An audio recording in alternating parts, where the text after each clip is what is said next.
buenas tardes a todos y todas. Vamos a dar comienzo a esta charla titulada La amenaza de los microplásticos y los tóxicos persistentes, cómo responder a una crisis silenciosa para la salud global y los ecosistemas. Es una charla que está coorganizada por el Centro de Estudios Internacionales, a quien yo represento, y también por el Palau Macaya, así que comienzo dando las gracias a la Fundación La Caixa por habernos prestado este lugar, este espacio maravilloso.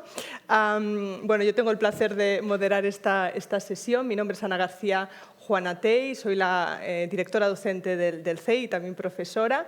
Y me gustaría, antes de presentar a nuestras ponentes, dedicar un par de minutos simplemente a contextualizar esta actividad en el marco del trabajo del Centro de Estudios Internacionales. Nosotros somos una escuela internacional, somos un centro adscrito a la Universidad de Barcelona y entre nuestras líneas de trabajo está, por supuesto, la promoción del derecho internacional y del multilateralismo y también la promoción de la sostenibilidad, y es en el ámbito de la sostenibilidad principalmente que se enmarca esta actividad que tenemos hoy. Hoy hablaremos de una crisis silenciosa, vamos a examinar la problemática de la contaminación por plásticos. Es un tema que consideramos que nos preocupa a nuestros estudiantes. Nosotros, de hecho, tenemos en el CEI un máster en sostenibilidad. Veo aquí algunos de los estudiantes, también un máster en diplomacia. Así que nos importa también cómo podemos responder de manera global a problemas como el que abordaremos hoy, ¿vale? Así que hoy hablaremos de esta problemática, ¿no? De este lado oscuro de este material, que son los plásticos, que tiene desde luego unas propiedades excepcionales, ¿no? Y que por eso tiene también la característica de la ubicuidad, ¿no? Lo encontramos en todas partes, ¿no? En nuestras ropas, en nuestros aparatos electrónicos, ¿no? En tantos objetos que utilizamos cada día, pero tiene, como veremos hoy, también un lado oscuro, ¿no? Por su degradación, estas partículas pues acaban en el medio ambiente, y todo lo que acaba en el medio ambiente, ¿no? La contaminación es como un boomerang y acaba también de una manera u otra, ¿no? A través del agua que bebemos, a través de la comida que comemos y a través también pues, del aire que respiramos, acaba también en nuestros cuerpos, ¿no? Y esta es una cuestión que desde el CEI también queremos divulgar como un problema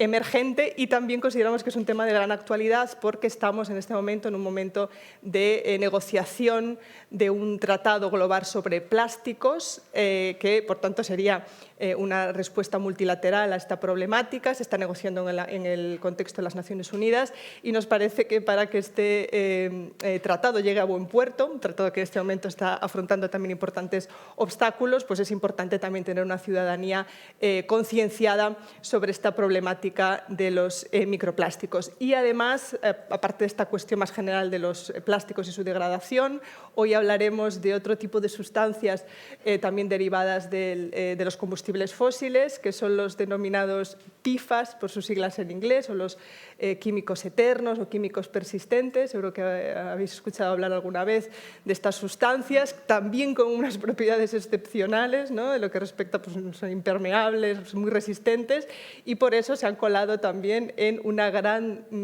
variedad de objetos de uso cotidiano, ¿no? Desde la ropa impermeable, desde las sartenes de teflón o incluso la seda dental que utilizamos, se han colado también en todos estos objetos que utilizamos cada día y también, por tanto, en nuestros cuerpos, ¿no? Y es otro tema también que queremos examinar hoy, ¿no? ¿Cuál es la evidencia científica sobre los impactos que tienen estas sustancias en la salud de los seres humanos y también la salud de los ecosistemas?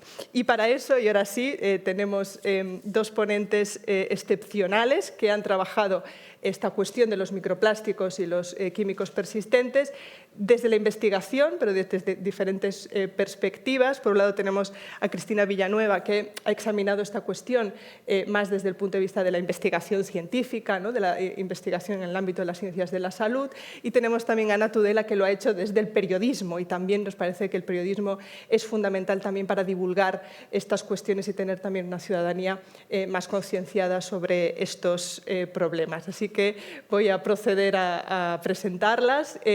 Cada cada una de ellas será una presentación de unos 20 minutos sobre estos temas y después haremos un debate moderado y después lo abriremos también al público, que seguro que surgen muchas preguntas. Así que voy a comenzar presentando a Cristina Villanueva. Ella es doctora en Ciencias Ambientales por la Universidad Autónoma de Barcelona. Actualmente es investigadora del Instituto de Salud Global de Barcelona, IS Global.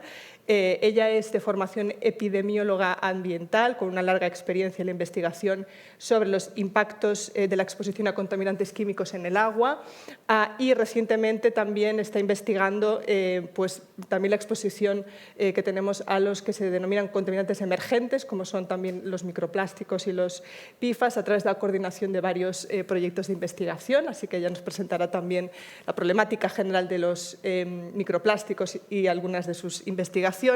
Y tenemos también a Ana Tudela, que ella es licenciada y doctoranda en periodismo por la Universidad Complutense de Madrid. Es también socia fundadora del medio especializado en periodismo de investigación y datos Datadista. Es colaboradora habitual de medios de comunicación como El País, El Diario.es, Radio Televisión Española y La Sexta, y ha recibido varios premios por su trabajo. Voy a mencionar solo algunos de ellos, como el Premio Rey de España 2025 de Periodismo Medioambiental, 2 veces el Premio de la Asociación de Periodistas de Investigación y también el Climate Journalist Award 2023. Así que la felicitamos por todos ellos y le hemos invitado hoy porque forma parte, junto a Datadista, del grupo de periodistas europeos del Forever Pollution Project y de su extensión, el Forever Lobbying Project, que trabaja desde el año 2022 para informar sobre la industria de las sustancias PFAS, estas sustancias que mencionaba antes, y que también este proyecto ha recibido varios premios internacionales. Así que, sin más, le daría la palabra primero a Cristina Villanueva, que nos introducirá en este problema de los microplásticos y de sus impactos en la salud humana, y después le daré la palabra a Ana Tudela. Así que, Cristina, cuando quieras. Muy bien, voy para allá, si me escucharéis mejor.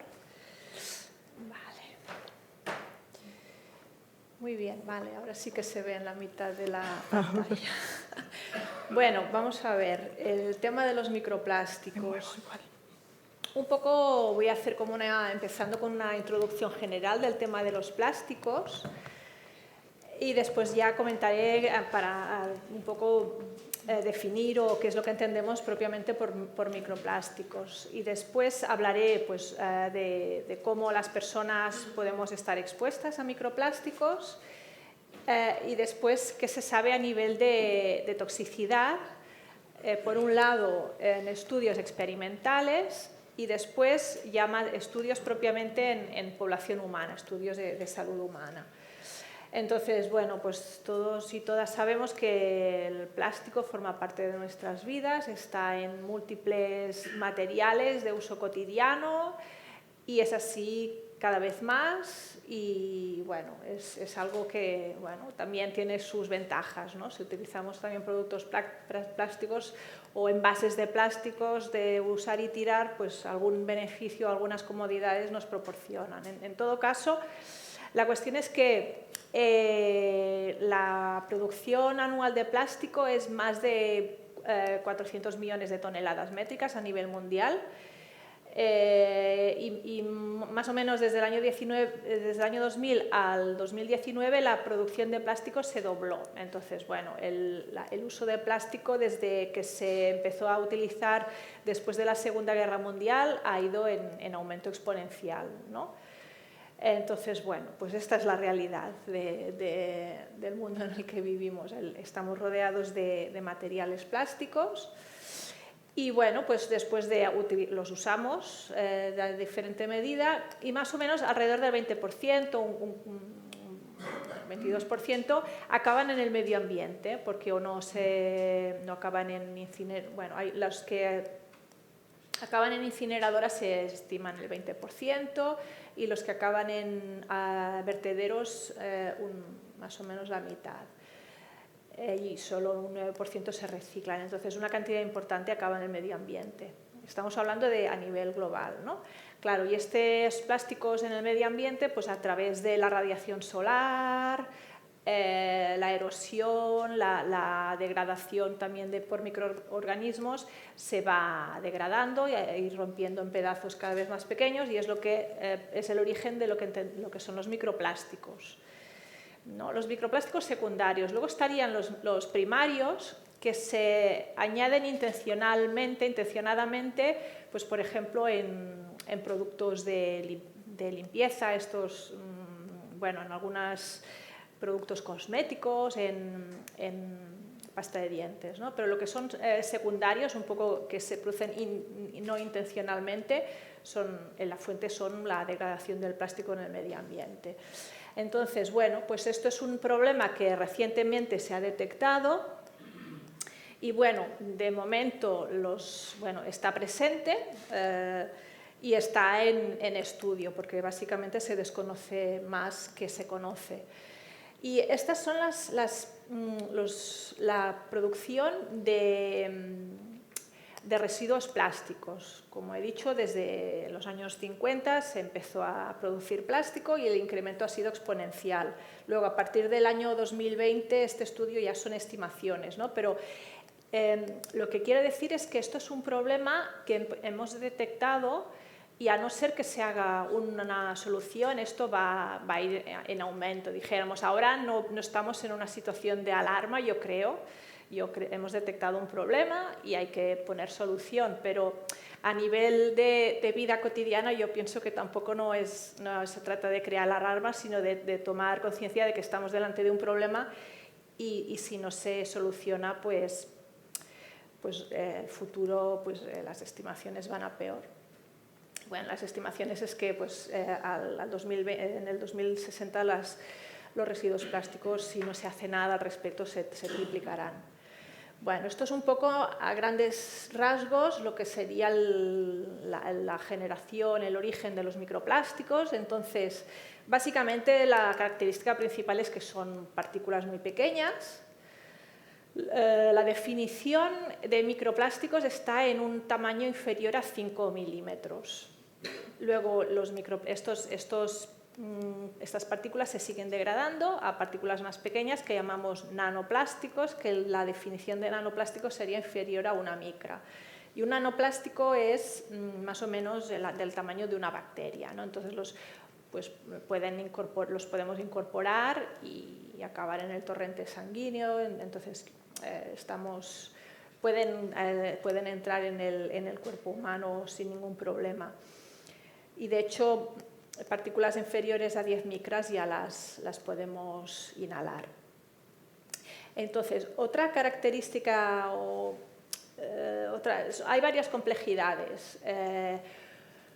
El tema del análisis, la cuantificación en el laboratorio es muy compleja y es más compleja cuanto menor es el tamaño. Entonces, aquí hay una limitación, ¿no? A tamaños inferiores a un límite, pues depende de la técnica, pero por debajo de una micra ya no los podemos medir porque las técnicas analíticas no lo permiten. Y por otro lado, estos nanoplásticos, la fracción más pequeña es la más abundante, ¿no? Bueno, aquí lo que intento mostrar es que hay más abundancia de la fracción pequeña que de la fracción grande, ¿no? Entonces, a medida que el tamaño baja, pues hay más abundancia. En este caso son estudios en aguas.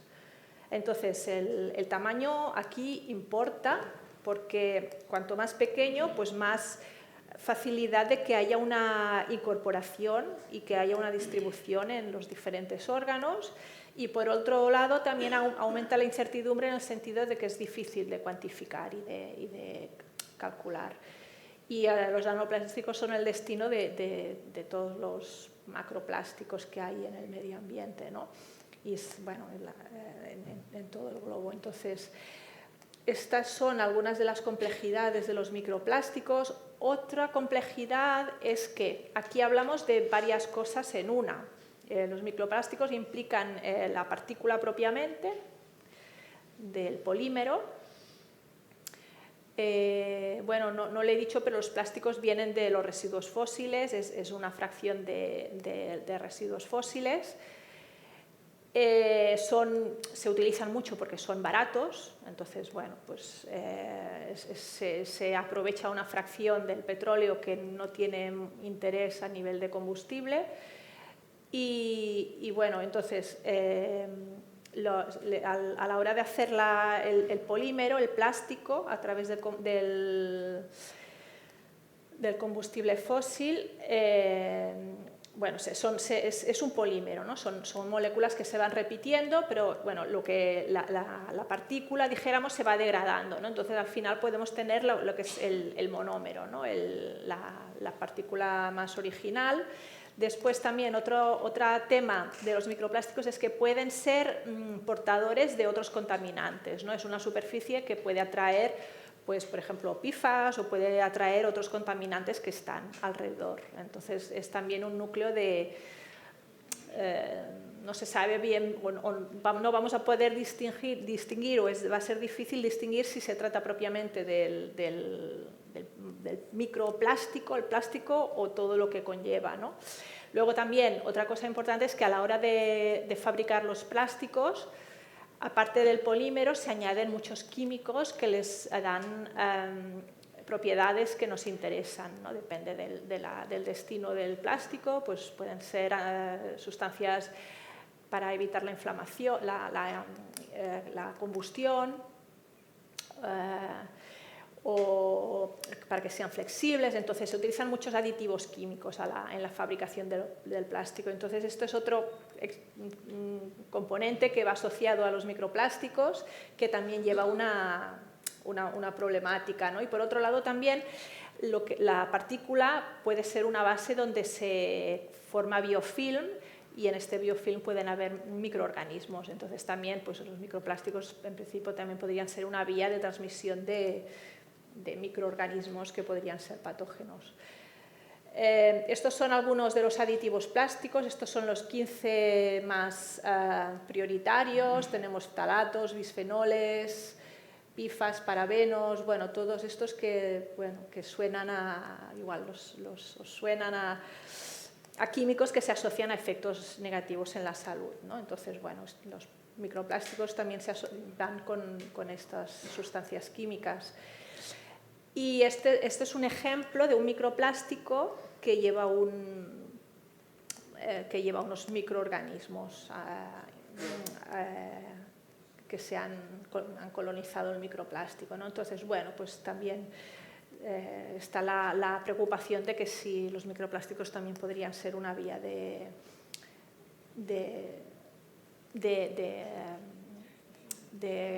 extender enfermedades infecciosas.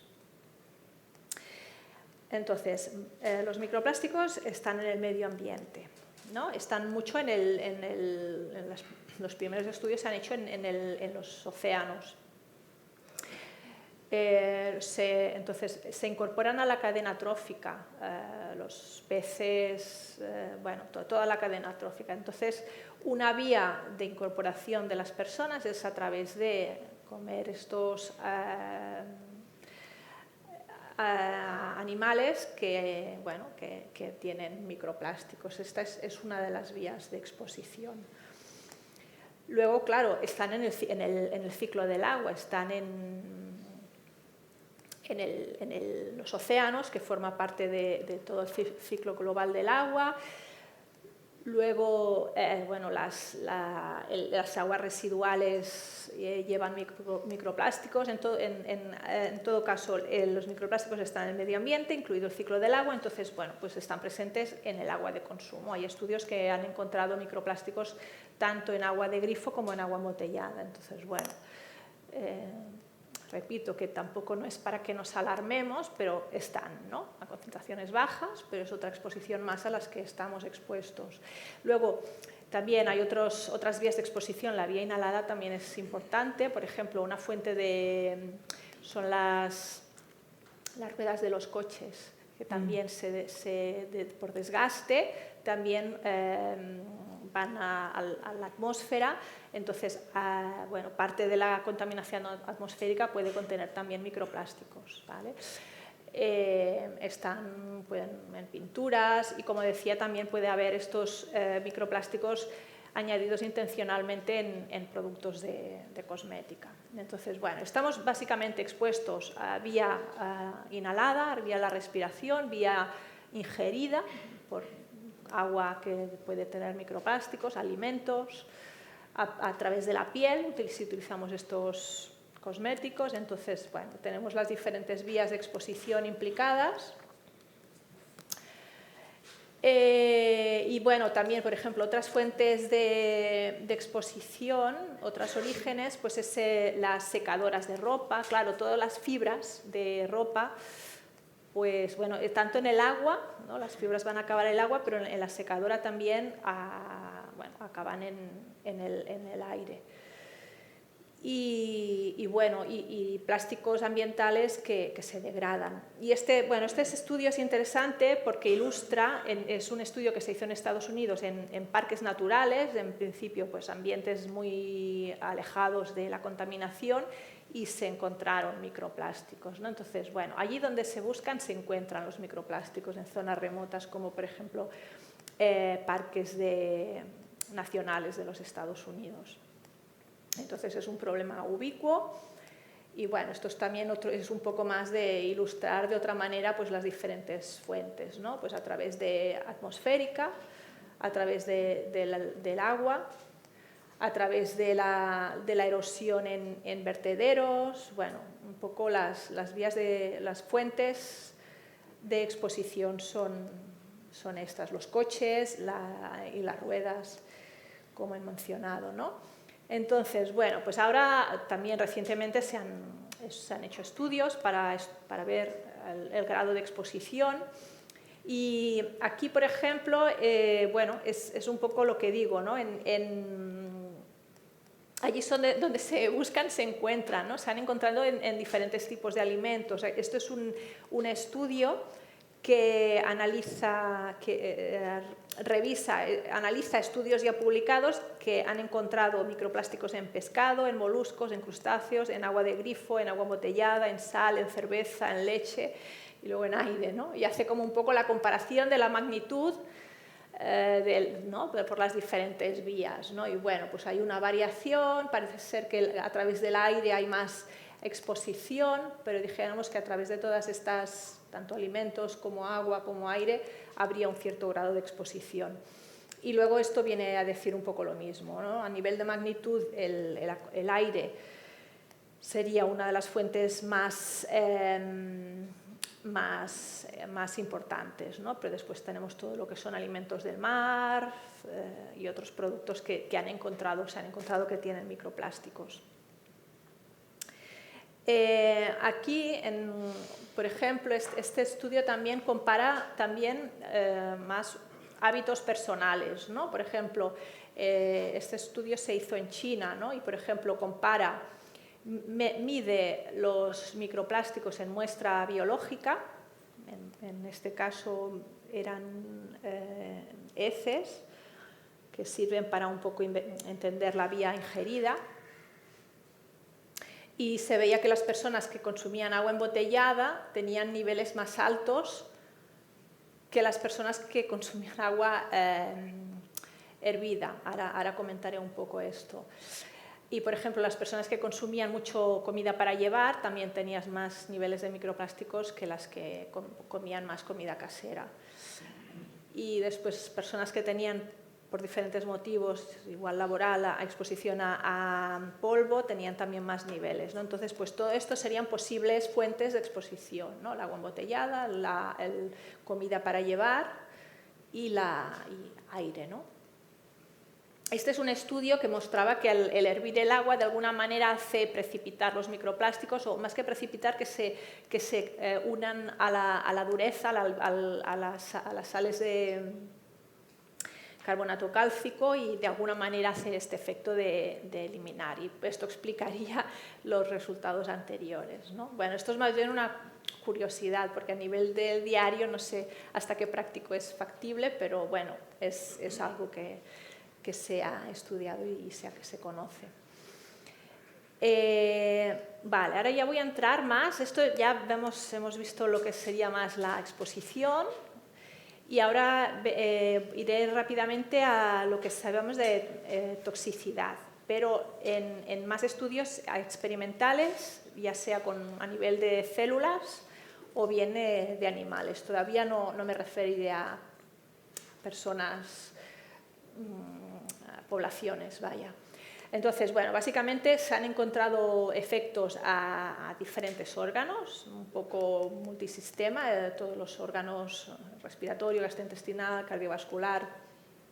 Claro, las partículas pequeñas se inhalan o se ingieren y al final van a acabar al corriente sanguíneo y hay una distribución por los diferentes órganos. Entonces, a nivel celular, los efectos que se han visto pues, es inflamación celular y también estrés oxidativo, afecta la microbiota, la composición de la flora y también permeabilidad intestinal. Y este es un estudio, este sí que ha sido en poblaciones, y son todas las donde se han encontrado microplásticos. Pues han encontrado microplásticos en células cerebrales, estudios en personas fallecidas, en este en concreto. Luego también se han encontrado en sangre, en pulmones, en hígado, riñones, colon, placenta, testículos. Y bueno, y los efectos son esto, ¿no? Estrés oxidativo. Entonces ya se ha visto que las personas tienen exposición a microplásticos. Ahora, bueno, este es otro tema bueno, como son portadores de microorganismos, también podrían tener un papel en la diseminación de resistencias microbianas y sí que se ha visto que los microorganismos aislados de microplásticos tienen una mayor frecuencia de resistencia microbiana a genes resistentes a metales. Entonces, bueno, parece sí que se empieza a ver una evidencia en relación a resistencia microbiana.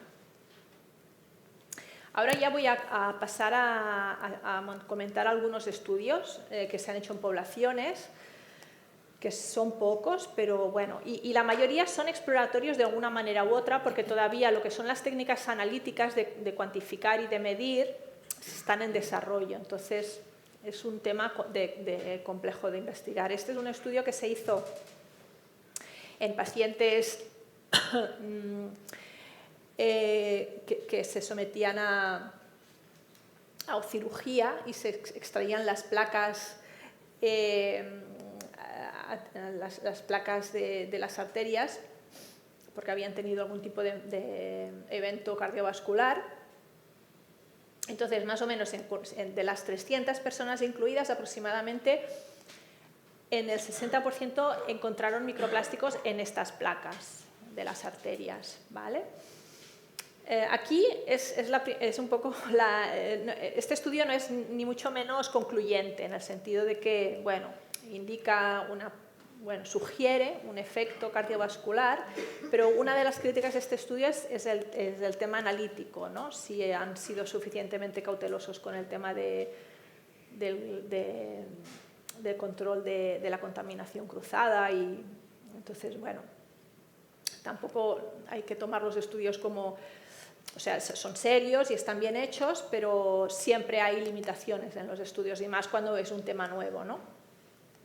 Y efectivamente encontraron microplásticos en estas pacientes, en el 60%, y entonces hicieron un seguimiento y vieron que los pacientes a los cuales habían encontrado microplásticos, al final tenían más probabilidad de desarrollar efectos, ataque cardíaco, cerebral o muerte, ¿no? A lo largo de 34 meses. Entonces, bueno, pues este estudio ha recibido mucha atención porque, bueno, pues es uno de los primeros estudios que muestra posibles efectos en salud humana. Luego también en este estudio también se hizo en población en que es un estudio relativamente pequeño en que 30 voluntarios tenían que consumir productos envasados de de comida para llevar, y el otro grupo de control consumía alimentos normales, ¿no? Evitando el plástico. Y lo que se vio es que había una diferencia en la flora intestinal. ¿Cómo se interpreta esto y qué significa a nivel de salud? No os lo sé decir, pero sí que hay una afectación de la flora bacteriana intestinal. También en un estudio se encontró que las personas con enfermedad inflamatoria intestinal tenían mayores niveles de microplásticos.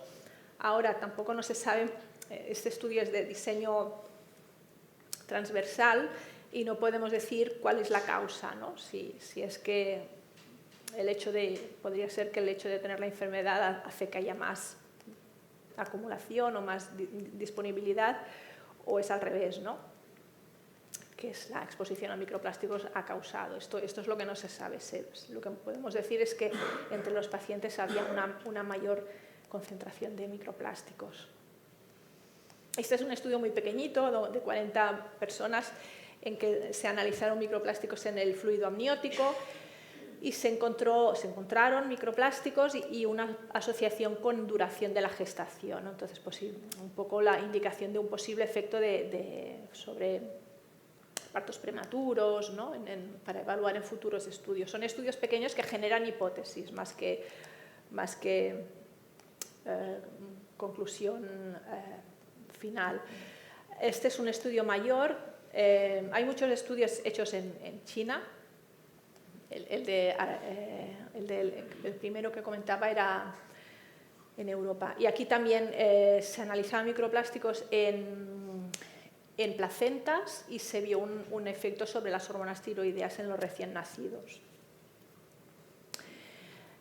Y bueno, también este estudio sobre calidad de esperma, y también se vio una asociación para algunos polímeros en concreto y para el total. Bueno, todo esto son estudios exploratorios, ¿no? Pero que, bueno, marcan una posible señal de que podría haber algo. Y bueno, esto ya es para acabar. Hay un consorcio de estudios europeos que ahora en los últimos 4 años han estado investigando. Son 5 proyectos que han investigado sobre la salud, sobre los microplásticos y la salud humana, y algunas de las conclusiones pues son estas, ¿no? Que el poliestireno en estudios in vitro sugiere potencial carcinogenicidad, mutagenicidad y toxicidad reproductiva, que los efectos de los nanoplásticos son más acusadas, más pronunciadas que los de microplásticos, que la inhalación y la ingestión son las principales rutas de exposición y que los pequeños las partículas más pequeñas pasan a la sangre. Y bueno, que los estudios que se han hecho hasta ahora son de corto plazo, ¿no? Y sería interesante pues investigar qué pasa a largo plazo. Y bueno, muchas recomendaciones de cara a futuros estudios, ¿no? Y esto es un poco los resultados principales, y aquí no quiero que... hasta aquí hay mucha letra, y el mensaje, esto eran como las lagunas de conocimiento, ¿no? Lo que resumen al final que hace falta más investigación. En resumen, un poco la idea es que se conoce muy poco todavía, ¿no? Todavía hay más preguntas, interrogantes que certezas, ¿no? Y no pretendo que leáis todo esto, ¿no? Y un poco las ideas, yo pienso, es que es una exposición ubicua, que estamos expuestos a través de diferentes vías. Es una exposición compleja, entre otros motivos, porque implica exposición a químicos, posiblemente microorganismos, a través de diferentes vías, aunque parece ser que la inhalación y la ingestión son las principales. Una de las dificultades todavía es el cuantificarlos, y entonces si no se cuantifican es algo muy fundamental para poder hacer investigación más válida, ¿no? A nivel de salud humana, lo básico es medirlos. Y bueno, todavía hay pocos estudios y la mayoría son exploratorios, pero bueno, es un tema que hay que estar seguir investigando para entender. Y bueno, esto es lo que quería comentar. Gracias. Muchas gracias.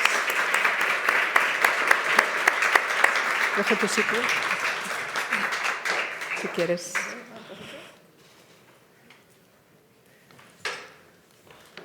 Bueno, hola.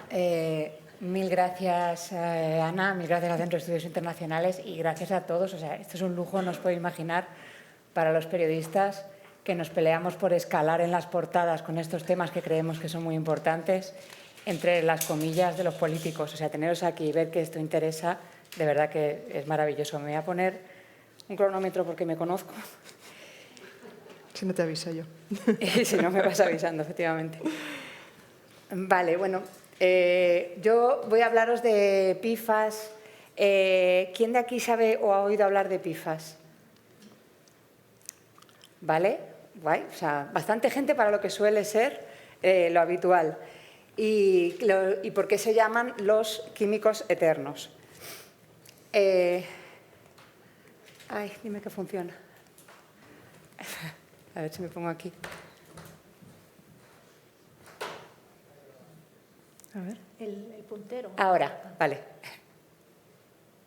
Ahí estamos. Bueno, ¿veis la pantalla? Porque me pongo aquí, así puedo mandarla al ordenador. Bueno, ¿qué son? Ese dibujillo que he puesto ahí, que por cierto le falta por ahí un átomo, pero es un fallo de periodista, pero lo he visto, cuando lo que son los PFAS son cadenas de carbono a las que cubrieron con flúor. En lugar de lo normal que se le peguen átomos de hidrógeno, pues las cubrieron con flúor. Es un compuesto que sintetizó el ser humano, ¿vale? Es artificial, lo hemos creado nosotros y que se hizo de forma casual. Nadie estaba buscando eso. Pero resultó que esa fuerza de la unión del carbono y el flúor creó un compuesto tan absolutamente resistente que es prácticamente irrompible.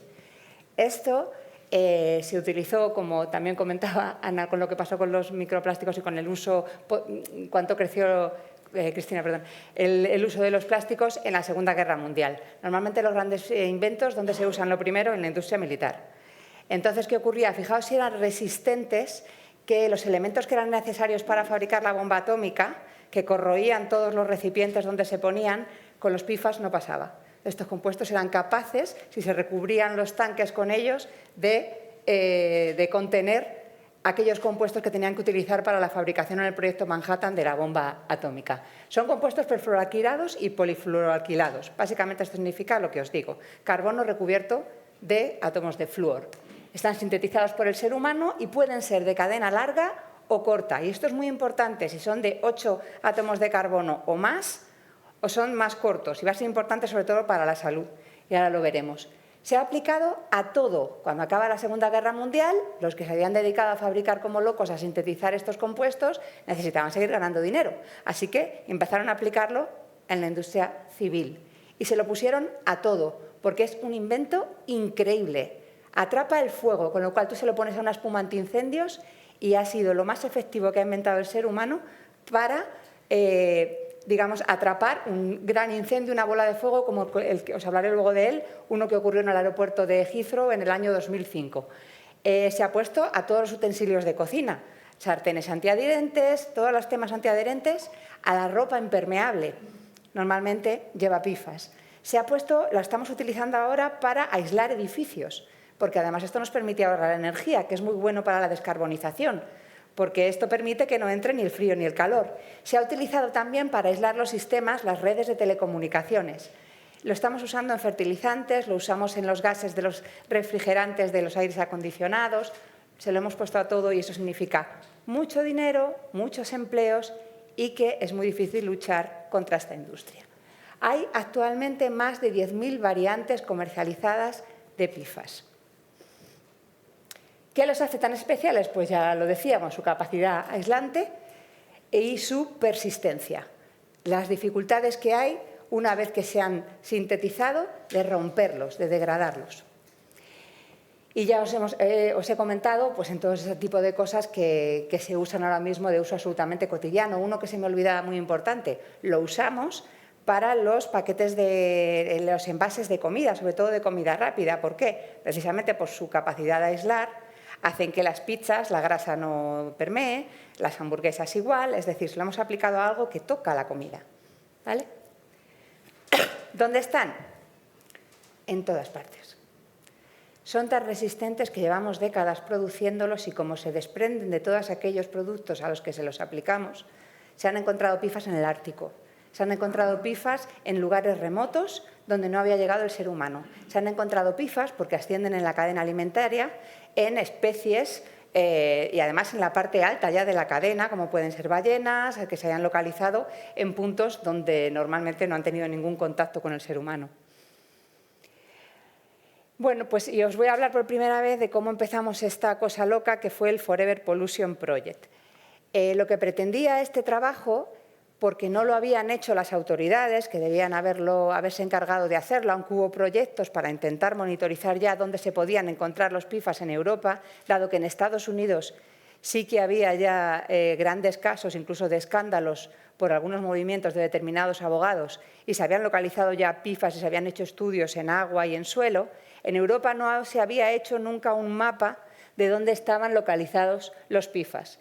Y nació el Forever Pollution Project, liderado por una persona que luego os enseñaré su foto porque quiero darle crédito, que es Stéphane Jorel. Es una periodista de Le Monde, francesa, que está como las maracas y lleva décadas, tiene un montón de premios por ello, intentando investigar lo que está ocurriendo con los PFAS en el mundo. Reunió a 29 periodistas de 12 países, lo lideraba ella y lo que hicimos fue aliarnos con la ciencia, porque nosotros al final lo que somos canales que intentamos explicar lo mejor posible cosas que están ocurriendo. Con lo cual lo que hicimos fue hacer un llamamiento, digamos, a los científicos para ver quién, aunque hubiera sido de forma limitada, había estudiado si existían PFAS en ríos, en suelo, en determinados puntos, y habían comprobado que era así con un método científico.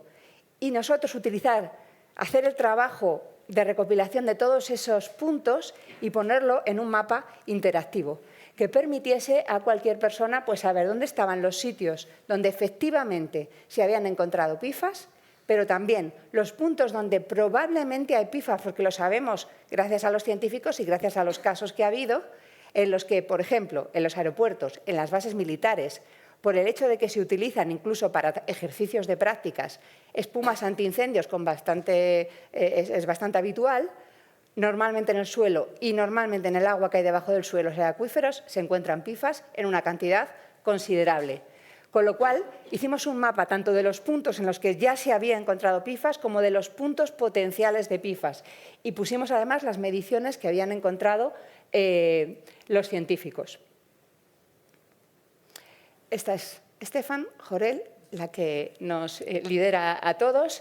Bueno, gracias a su proyecto hemos conseguido un montón de premios. Ella también tiene premios personales como mejor periodista científica y además consiguió, gracias a que este trabajo ha sido utilizado en más de una docena de papers científicos, puesto que ahora los científicos usan el mapa que nos dieron entre todos los científicos para hacer más ciencia. Ha sido publicado en una publicación científica que es en el Environmental Science of Technology, que, como os digo, ya ha estado citado en otra docena de trabajos científicos. ¿Dónde están en España? ¿Qué es lo que nos tocó hacer en Datadista? Pues nosotros, gracias a esos trabajos de los científicos y también a los puntos donde las confederaciones hidrográficas, gracias a que ellas tienen que hacer mediciones de diferentes componentes en el agua, habían detectado estos componentes, localizamos 400 puntos positivos por PFAS ya en nuestro país. Todos ellos, o buena parte de ellos, coincidían porque muchos de los estudios se han hecho en ríos, ¿vale? ¿Qué ocurre? Para que sepáis más o menos por dónde se encuentran. En Cataluña normalmente se encontraban cerca, por ejemplo, de fábricas de textiles, de fábricas de tratamiento de cuero, porque son los productos que se usan para que los textiles sean más resistentes. Se encuentran sobre todo en las salidas de las aguas residuales de las grandes ciudades. ¿Por qué? Porque los tenemos en las casas y se desprenden de las cosas y al final los acabamos echando por nuestros propios grifos.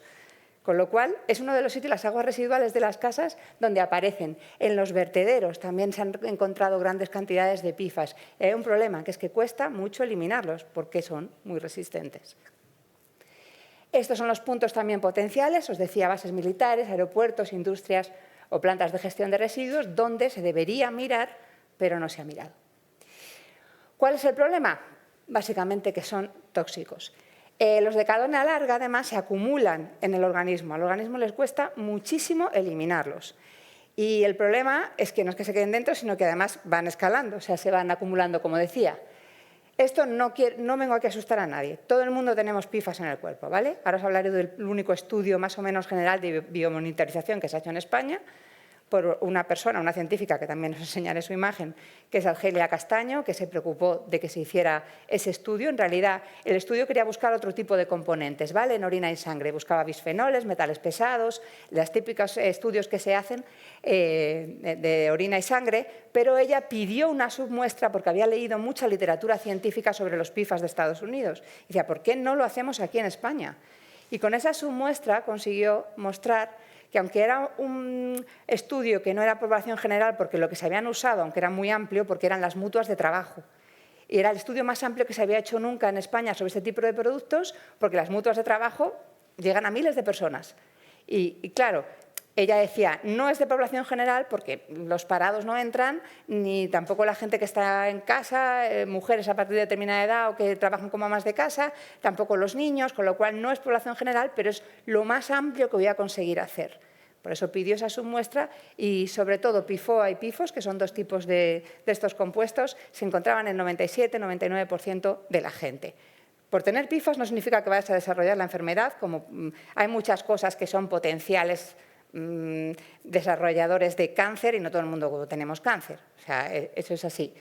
Pero es verdad que ya se ha demostrado su vínculo a partir de determinadas cantidades y a partir de determinada exposición con varios tipos de cáncer, como próstata, testículos, hígado, bucal, de faringe, linfoma, también con infertilidad y una cosa que es la que se suele utilizar ahora siempre para los estudios de PFAS, porque es la que se ha demostrado más recurrente, que es que causan que disminuya el efecto de las vacunas en los niños.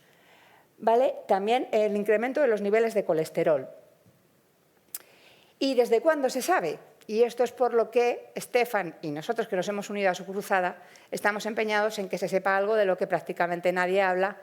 Y yo, de verdad, estoy muy contenta de que he visto unas cuantas manos levantarse hoy que han oído hablar del tema. Porque lo que es la industria lo sabe hace bastante.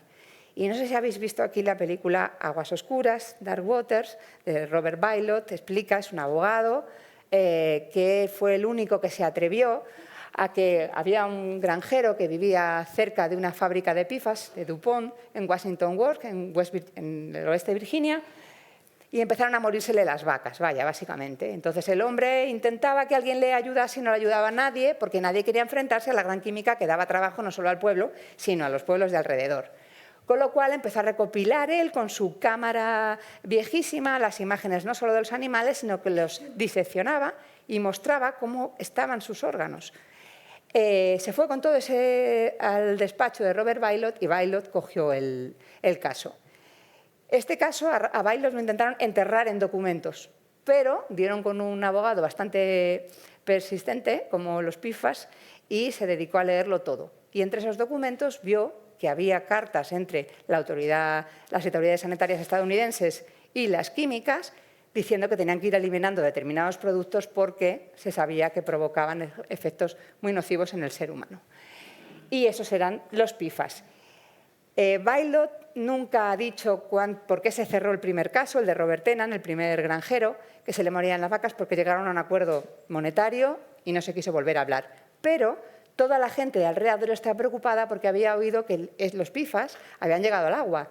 Y entonces Bailot empezó un class action, un litigio colectivo, en el que 70.000 personas se consideraron afectadas de la contaminación por agua porque empezaban a tener tasas de cáncer muy altas, malformación en bebés, porque estaban bebiendo el agua directamente, insisto, esto no es para dar miedo, es que ellos estaban bebiendo directamente el agua que salía de la fábrica, que la vertía en sus acuíferos. Y esto llevó a un estudio de 7 años para demostrar los efectos que tenía el PFAS, porque la química se empeñó en que hasta que no se hiciera un vínculo claro entre enfermedades y sus compuestos, no lo aceptaba por bueno para poder indemnizar a las personas afectadas, y hubo un grupo de químicos y científicos, tanto aportados por la empresa como aportados por las autoridades, que después de 7 años de investigación, que se llamó el C8 Science Group, después de 7 años de investigación, dijeron lo que es inequívoco es el vínculo entre estas enfermedades, que son las que yo os he dicho. Este es Robert Bailot, no es Mark Ruffalo, que es el que sale en la peli, sino el de verdad. You know, it really took me a while to understand what I was seeing in these documents. What happened, we began this litigation against DuPont and we started getting access to the company's own internal documents.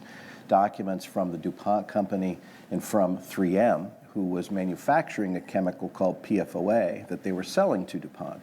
Digging through all these documents and trying to piece this story together, it really took a while to understand that we were dealing with something that went way beyond just one farm in West Virginia, that we were dealing with a chemical that was being used in all kinds of different products, not just Teflon, but this chemical and related chemical used in Scotchgard and firefighting foams and fast food wrapper packaging materials, and that this chemical was likely getting out into the drinking water all over the country, all over the world. And what really, I think, impressed upon me the scope and scale of what we were dealing with is when I saw the documents dating back to the 1970s, that these companies understood that this chemical was getting into the blood of the entire population of the United States. This was 1975, 1976 timeframe, and that this chemical was likely not only getting into human blood, but staying there and likely building up over time. But these companies hadn't told anybody about it. Este es el primer caso. A partir de ahí ha habido muchos juicios relacionados con lo que ha ocurrido. Y en la segunda parte de nuestra investigación, después de poner los puntos, fue lo que se llama el Forever Loving Project.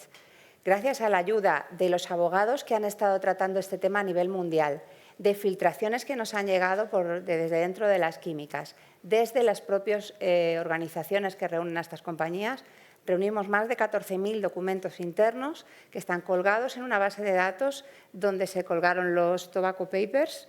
Si entráis en la Forever Loving Project podéis entrar a este repositorio, en los que se demuestran los documentos internos desde cuándo se conocían por la industria los efectos nocivos. El primero que nosotros destacamos en Datavista, nuestra investigación, es el del experimento de DuPont en 1961. Es un experimento que ya demuestra toxicidad porque demuestra malformaciones en hígado en ratas y conejos.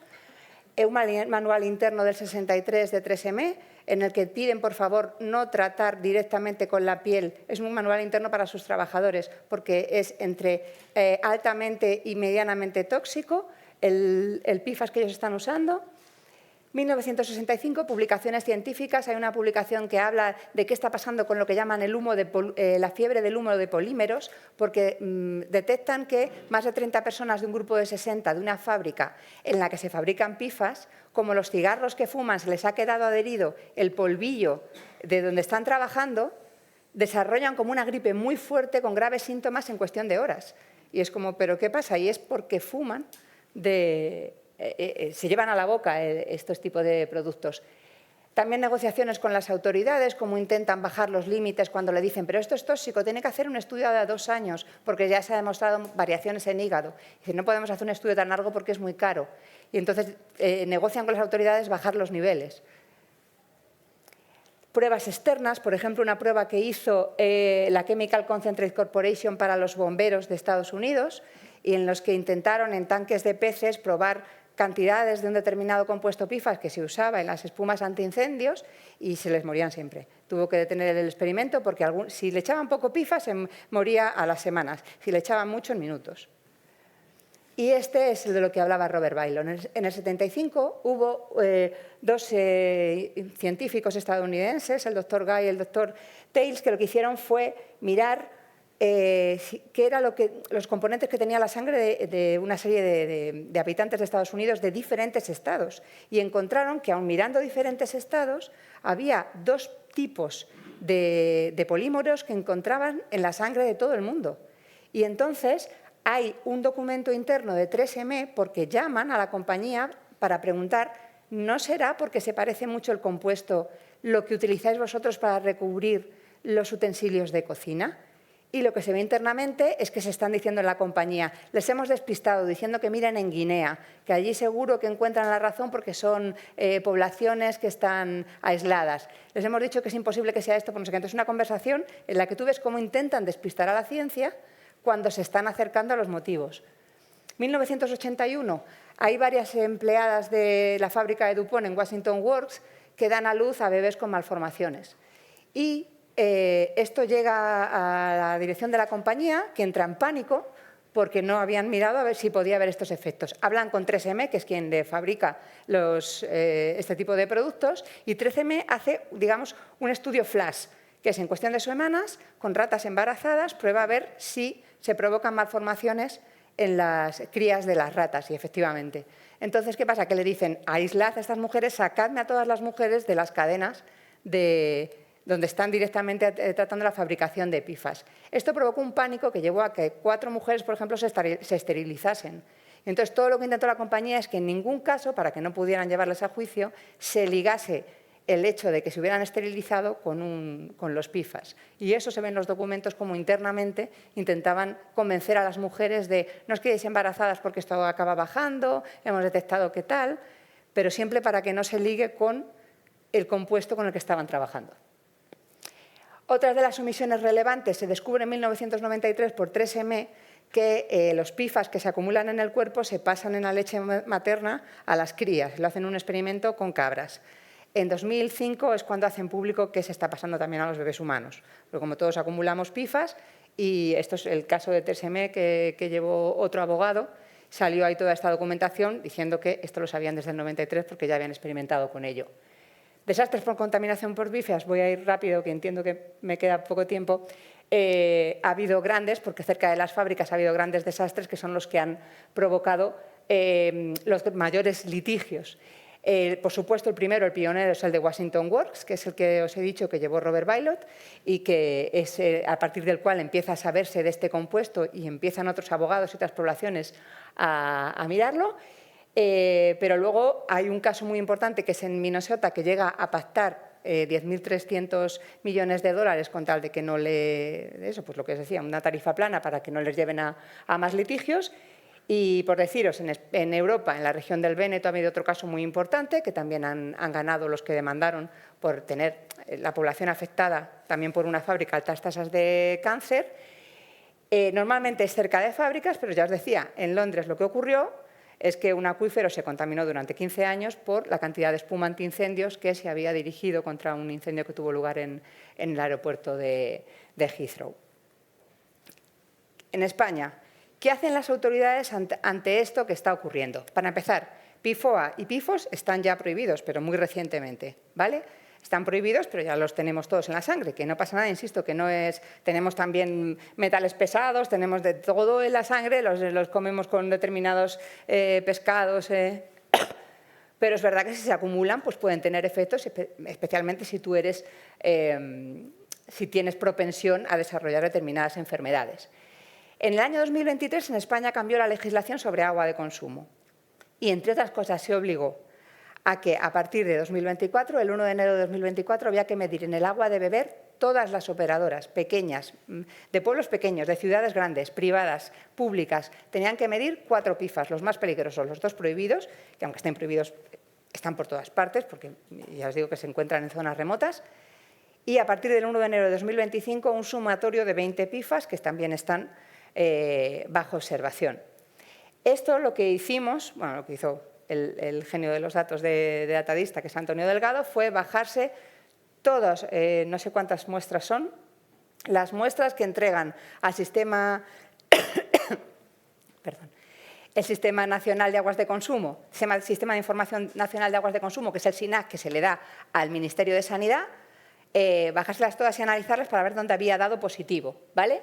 Lo que vemos en los puntos verdes esto se fue en la primera semana de enero de 2025. En los puntos verdes vemos dónde se había superado, ¿vale?, el nivel de PFAS, digamos, considerado máximo. A partir de ahí hay que tomar medidas, ¿vale? Pero España ha tomado una precaución que a nosotros nos parece muy positiva, que es que ha definido una cosa que es diferente solo a definir únicamente el nivel a partir del cual hay que tomar medidas, que es lo que llaman los puntos críticos.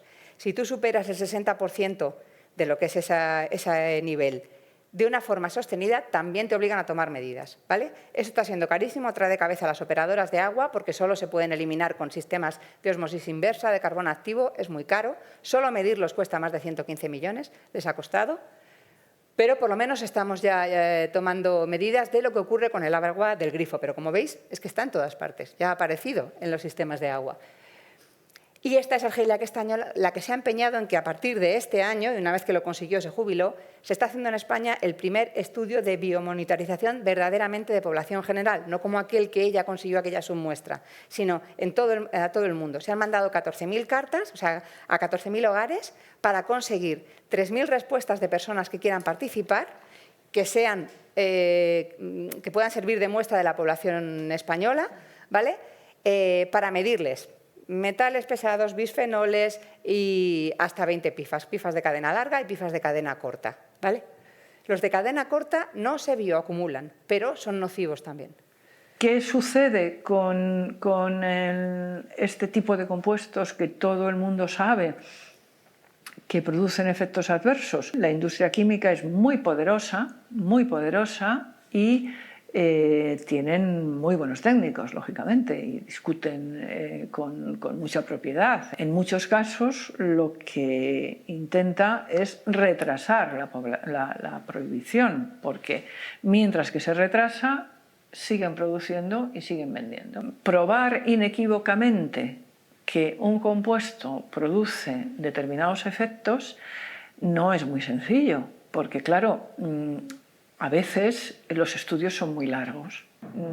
Si ellos en la reunión y en la discusión y con los técnicos pues se acepta que hay que hacer un estudio en roedor a 2 generaciones, pues ahí ya han ganado 2 años. Esta es la clave. Los técnicos de las químicas siempre consideran que no está suficientemente probado y consiguen alargarlo. ¿Qué está haciendo Europa? Desde enero de 2023 hay una propuesta para hacer, que se hizo por parte de 5 países, Dinamarca, Alemania, Países Bajos, Noruega y Suecia. ¿Habéis oído a alguien hablar de esto? Pues hay una propuesta para hacer una prohibición universal de PFAS porque los efectos adversos son más que conocidos ya. La propuesta de prohibir por etapas y siempre ayudando a aquellos sectores que se puedan ver más afectados siempre que no haya un sustituto, pero por supuesto quitándolas de las espumas antiincendios porque se han demostrado altas tasas de cáncer en bomberos, quitándola de todo lo que toque la comida. Bueno, hay una serie de etapas. ¿Qué ocurrió? Que la consulta pública que lanzó la ECA, que es la agencia, digamos, que se encarga de preparar las propuestas de normativa para que las apruebe Europa, recibió una lluvia de respuestas organizadas, que es otra de las cosas que ha analizado la investigación de la que formamos parte, de respuestas organizadas por los lobbies. Muchas iguales, 5.600 respuestas que ha llevado 2 años analizar a la ECA. Se espera una decisión en 2026, pero veremos con la Comisión Europea actual que tenemos si es tan dura como se esperaba. Y simplemente para terminar, el problema es que la industria química siempre es muy opaca y no da la información como debe. Y la prueba es esto. En España solo hemos tenido una fábrica de PFAS, con lo cual nosotros que formábamos parte del estudio de PFAS directamente, que los utilicen muchas, pero digamos que los produzcan, es una en el municipio de Alonsotegui, en Vizcaya, ¿vale? Al lado de Bilbao. ¿Qué ocurre? Que nosotros nos decía Estefan, bueno, es que la que me aparece a mí de España está cerrada desde 2014. Y nosotros fue como, bueno, pues vamos a ver si, una vez que se fueron, investigaron cómo estaba el suelo. Bueno, pues gracias a que las leyes de transparencia del País Vasco son maravillosas, no nos lo contó una autoridad, pero tuvieron que darnos 150 documentos, que fueron miles de páginas, en los que aparece que aunque dijeron públicamente que se habían ido por problemas de que España no era rentable, era mejor irse a China, se fueron por un caso de contaminación de suelo sin medir PFAS, todavía estamos esperando porque lo van a medir ahora gracias a nuestra investigación, una contaminación grave de suelo por cloroformo y otra serie de elementos muy tóxicos si son inhalados y que la única forma de limpiarlo era quitando los edificios y escarbando el suelo. Estos eran los puntos altos de contaminación de los sondeos que hicieron, porque conseguimos toda la documentación, y lo que hicieron fue cavar una fosa gigantesca, que por cierto se hizo durante los meses de confinamiento en la pandemia, en la que camiones y camiones sacaron la tierra, pero a finales de 2024 ha repuntado la contaminación. ¿Qué queremos decir con esto? ¿Vale? Lo están intentando solucionar y están en conversación con las autoridades, pero no se lo han dicho a nadie. Y cuando hablan públicamente, siempre lo que tienen en los casos de toxicidad es una opacidad absoluta y no explican nada. Y nada, si nos queréis ayudar, pues os suscribís a Datavista, que es un medio que investiga estas cosas. Gracias.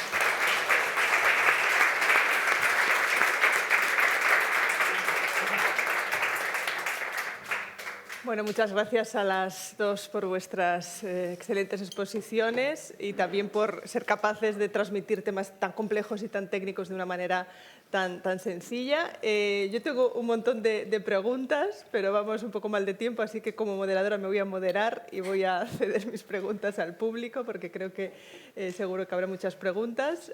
Así que cuando quieran, creo que hay un micrófono aquí delante, un señor.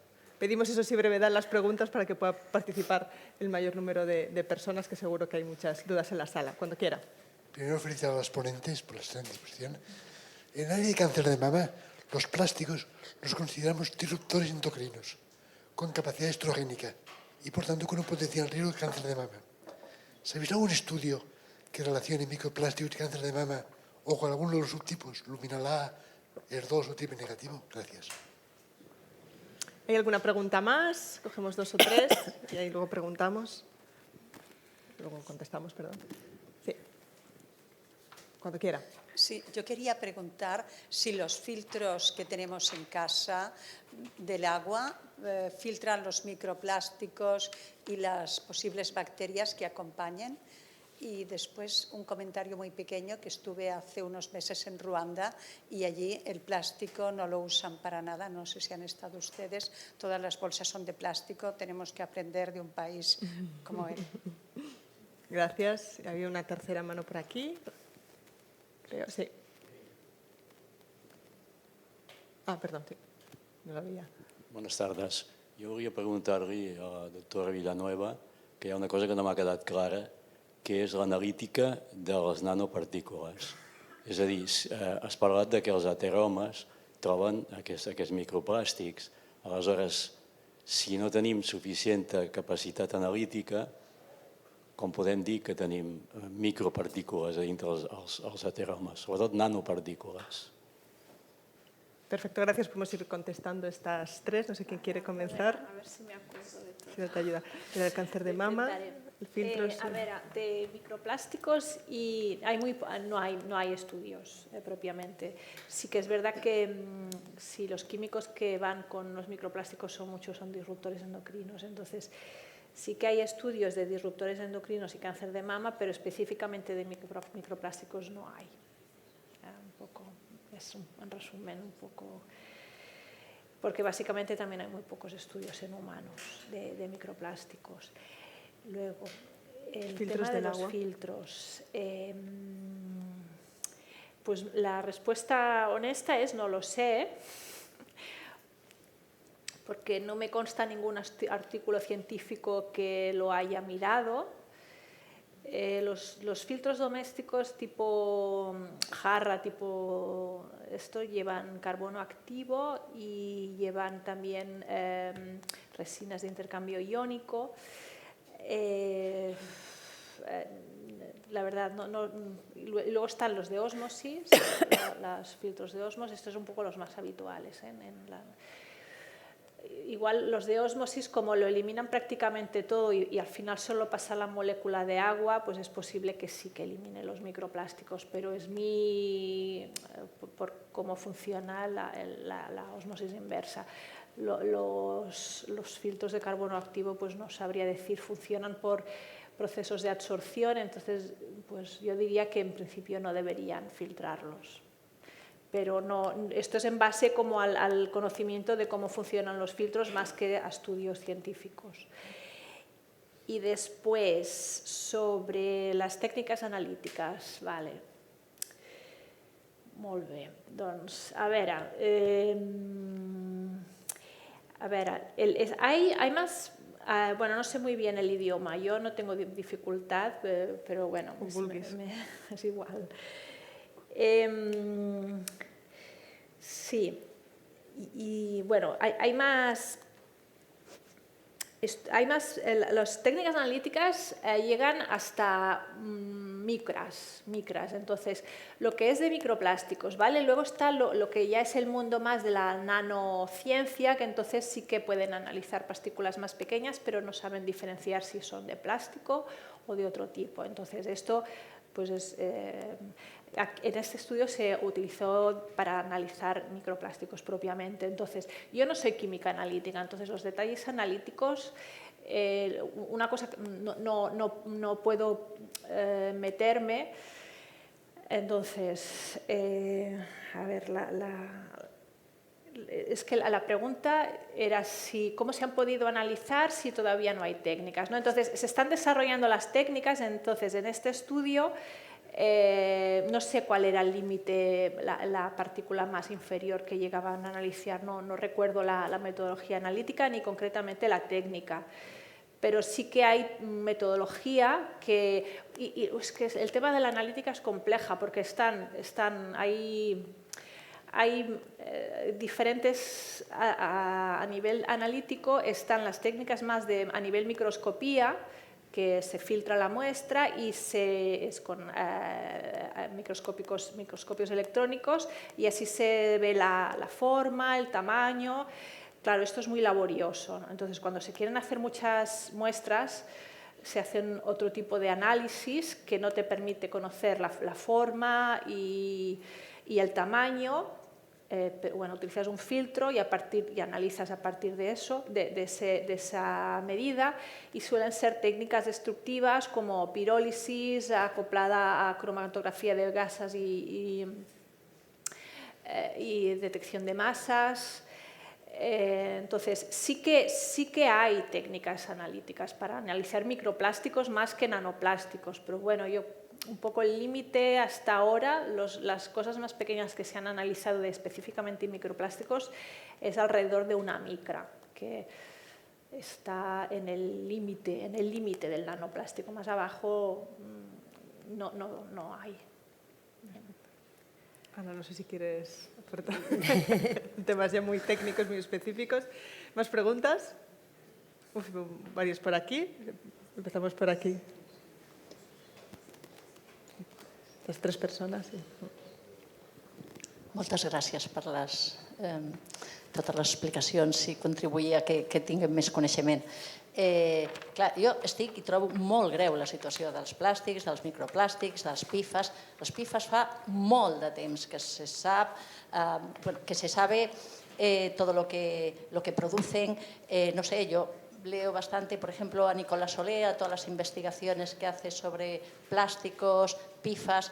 O sea, la industria sabe desde hace mucho tiempo que producen, pero claro, hay que continuamente intentan engañar. O sea, por ejemplo, con todo lo de los antiadherentes que tenemos en los utensilios que utilizamos en casa, ya nos ponen que, por ejemplo, las sartenes no tienen el PFO y el no sé qué, pero entonces le añaden otro componente en la cadena que hay que volver a investigar, y cuando se ha investigado, cuando han cambiado ese componente, resulta que sí que es lo mismo. Entonces, se tarda como 15 años o no sé cuánto he leído en volver a demostrar que eso vuelva a ser perjudicial, con lo cual estamos vendidos, porque claro, no es un componente solo el que nos puede producir cáncer, sino, o sea, la acumulación. Y claro, tenemos una acumulación, porque no utilizamos solo uno, lo tenemos en todas partes, en los utensilios, en los envases, en la ropa, en todas partes. Yo no sé, he leído que hay como 1000 y pico de PFAS identificados ya que son disruptores endocrinos, y hay bastantes estudios que demuestran que están relacionados con muchos cánceres. Entonces, ¿qué pasa con nuestros políticos? Claro, hay muchas investigaciones, pero para llegar a prohibir es como que no, y estamos vendidos, o sea, expuestos, y todos sabemos que desde hace muchos años se han multiplicado los cánceres, y sí que es grave, creo que es muy grave toda la situación, y no sé qué podemos hacer también la población para para poder ayudar a que se prohíba, porque no podemos seguir permitiendo que nos envenenen. O sea, nos pasa con los químicos en los alimentos, en todo lo que tenemos, en lo que nos ponemos, en lo que tenemos en casa, en el suelo, en los muebles, las pinturas, en todas partes. Gracias. Gracias. Hola, sí, yo quería, era más una consulta, porque hace años yo vi un documental en televisión sobre un producto, un componente, un compuesto que era capaz de destruir el plástico que había en los océanos. Y entonces quería saber si tenéis alguna noticia, si se está evolucionando en esas investigaciones, porque parecía que era muy efectivo. O sea, que esto puede que sea de hace 3 o 4 años y aunque estaba en sus inicios, decían que iba a ser como, no la solución inmediata, pero que a largo plazo sí que podía acabar con el plástico en los océanos, por algo que habían fabricado, ahora no sé lo que era, no sé el nombre, un compuesto. Gracias. Y detrás, otra persona, gracias. Muchas gracias, primero. Y luego quería saber si vosotros sabéis si existe algún tipo de quelante o producto que podamos tomar nosotros para ayudar a nuestro cuerpo a desintoxicar todos estos tóxicos que nos envuelven. Gracias. Había una mano por aquí también. Cogemos estas 4 preguntas y... Yo, nada, muy rápido. Bueno, enlazando con lo que ha dicho esta señora, más que tomar algo, yo estaba interesado en saber qué podemos hacer el ciudadano desde un punto de vista práctico para reducir al máximo, lo máximo posible la ingesta de microplásticos, ¿vale? Y luego otra pregunta para Ana también. Me ha parecido ver que había una concentración de puntos en Barcelona, de puntos que efectivamente había contaminación y algunos que podía haberla pero no se ha investigado. Entiendo que puede ser que la razón sea la concentración, la importancia de la industria química que hay en Cataluña, aunque no fabriquemos los PFAS, pero que se utilicen en diversas industrias. Simplemente si me lo podías confirmar y explicar un poco la razón, si lo he entendido bien. Gracias. Perfecto. No sé si, Ana, ¿quieres comenzar tú ahora? Pues, bueno, mil gracias por las preguntas. O sea, varias cosas. Primero, usted es élite. O sea, el nivel de conocimiento que usted tiene de los PFAS es enorme, porque ha dado usted 2 o 3 problemas que son la clave. Primero, que la industria lleva peleándose décadas para que las prohibiciones sean compuesto a compuesto. Y no, esto es precisamente lo que se plantea ahora y por lo que tienen una batalla en la que se están gastando muchos millones en hacer lobby para impedir que Europa apruebe la prohibición universal, que es exactamente lo que usted está diciendo. Ya sabemos que tienen efectos adversos, teniendo en cuenta que ya hay 10.000 tipologías diferentes de PFAS comercializadas. Si vamos compuesto a compuesto, como defienden ellas, no vamos a llegar nunca. Si ya los estudios que se han hecho de cuánto se puede acumular en la naturaleza los PFAS son enormes. Que se pueden hacer pues esas prohibiciones universales. ¿Qué ocurre? Que países que llevaban más tiempo analizando este tipo de problemas, como Estados Unidos, tienen ahora un presidente que la agencia que se encargaba, la Agencia Medioambiental estadounidense, de monitorizar en personas y en naturaleza la evolución de los PFAS y sus diferentes características, ahora mismo está llevada por los que han sido lobistas de las empresas de PFAS. O sea, el abogado de DuPont, hasta esta vez que ha entrado Trump, ahora es uno de los principales directivos de la EPA en Estados Unidos. Y si vosotros veis el documento de barreras comerciales que ha dado Estados Unidos a la Comisión Europea, a Europa, una de las líneas que dice lo que se considera barreras comerciales, y por esto os pongo aranceles y no me las quitáis, son las prohibiciones de PFAS. Es decir, tienen clarísimo a dónde van. Entonces, ¿qué se puede hacer? Primero, que la gente los conozca, pero es que la industria hace una labor enorme para taponarlo. Y os cuento una cosa, en las peticiones de información pública que hicimos todos a la vez, los que éramos parte del proyecto, a los gobiernos para saber quién había recibido visitas de los lobistas a raíz de esta consulta pública de la ECA, lo que vimos es que los principales fabricantes de PFAS han venido a España.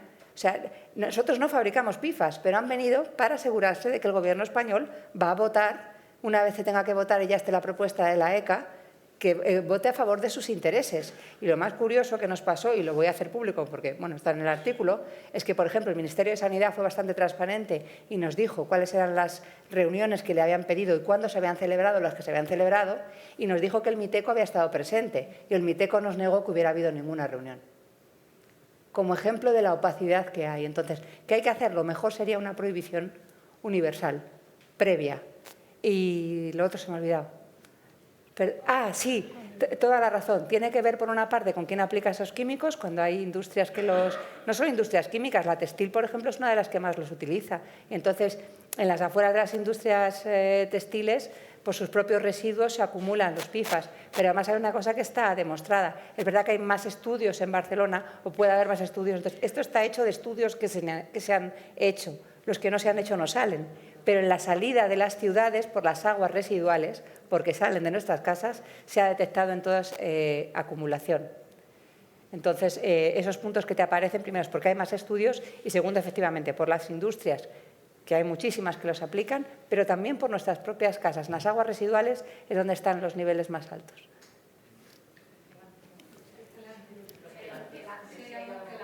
A ver, lo que están pidiendo los científicos, porque no... A ver, por ejemplo, en los estudios de biomonitorización que se ha hecho, ¿qué se ve? Que las mujeres lo eliminamos con la menstruación, ¿vale? Entonces, normalmente las mujeres en la época fértil consiguen reducir más rápidamente que los hombres de la misma edad, pero a partir de la menopausia más o menos acumulamos los de cadena larga al mismo ritmo que los hombres, también con la leche materna. Entonces, no se conoce una forma de eliminarlos. Lo que pide la comunidad científica es que se avise directamente para que intentemos evitar esos productos. O sea, ¿por qué no avisan este tejido, este maravilloso mantel impermeable que vas a poner porque le pasas una bayeta y se acabaron las manchas? Tiene este producto. Por lo menos que la gente lo conozca. Lo que falta fundamentalmente es información para que intentemos evitar una exposición. Y otra de las cosas que no se ha hecho, que también pide la comunidad científica, es una de las cosas que Argelia se ha jubilado gritando por favor que se haga, es que aunque se han conseguido estos estudios de biomonitorización, se hacen mirando también compuesto a compuesto o por tipologías iguales. Pero ¿qué pasa cuando cruzas en el cuerpo 3 bifenoles y 2 PFAS? No se mira qué pasa al cruzar y al final tenemos un cóctel de compuestos que también tienen unos efectos y eso no está estudiado. Cristina, no sé si quieres. Sí. No los PFAS, pero... Sí, bueno, sí que es verdad que de vez en cuando ves, ¿no?, alguna publicación, microorganismos que degradan el plástico. Yo no conozco el nivel de desarrollo de estas nuevas tecnologías. A mí mi impresión es que todo esto son propuestas, posibles soluciones. Entonces, al nivel de aplicar esto a gran escala, yo creo que ya es un nivel que no sé... Hay mucho plástico en el mar y en el ambiente, ¿no? Esto es una cosa, ¿no? Desconozco el nivel de desarrollo de estos microorganismos o productos para que sean eficaces a gran escala. Luego, hay mucho plástico, entonces aquí han de haber cosas que realmente sean eficaces. Y otra cosa que ahora pensando es, bueno, también aquí todo se mueve en relación a intereses económicos. Aquí, ¿a quién le interesa? ¿Cuál es el modelo económico de eliminar microplásticos del océano? No sé, igual es otro motivo por el cual tampoco no se desarrolla suficientemente esta investigación para eliminar microplásticos del medio ambiente, porque bueno, el modelo de negocio pues igual no es algo que hay alguien que saque un interés, ¿no?, económico. No sé, yo pienso que hay muchos motivos por los que todo esto no se ha llevado a más. No sé. Luego, si puedo comentar una cosa muy rápida. Bueno, nosotros que estamos dentro de la Solution Journalism Network, que es una agrupación de periodistas a nivel europeo que hace periodismo de soluciones, las soluciones solo se pueden haber testado de verdad en un ambiente real y no en laboratorio y demostrar que con el paso del tiempo funcionan, porque lo demás lo llamamos retardismo. Es convencer a la población de que ya se ha encontrado algo que soluciona para no poner la solución real, que es dejad de consumir tanto plástico. Entonces, eso nos da una tranquilidad de conciencia, que es lo que llamamos retardismo, que lo que consiguen es que como que nos calmemos cuando vemos que el problema no somos capaces ya de manejarlo. Bueno, creo que podríamos seguir hablando de este tema toda la tarde, pero se nos acaba el tiempo. Lo que creo que hemos aprendido todos y todas mucho sobre los microplásticos, sobre los PFAS. Nos vamos también con muchas preguntas abiertas. Esperamos que siga habiendo mucha investigación sobre estos temas. Yo entonces cerraría la discusión agradeciendo en primer lugar al Paloma Cayo por habernos dejado este espacio para tener estas discusiones, también a nuestras ponentes por el trabajo que hacen de estudio y de divulgación de estos temas, y también a este público, que siempre en el Paloma Cayo hay un público pues, muy informado, ¿no? y que enriquece mucho los debates y las discusiones. Así que a todos desde el nombre del CEI, muchas gracias y nada, está claro que tenemos un importante reto por delante y debemos de exigir a toda la ciudadanía respuestas globales a poder ser y lo más rápidas posible. Así que nada, gracias a todos y todas.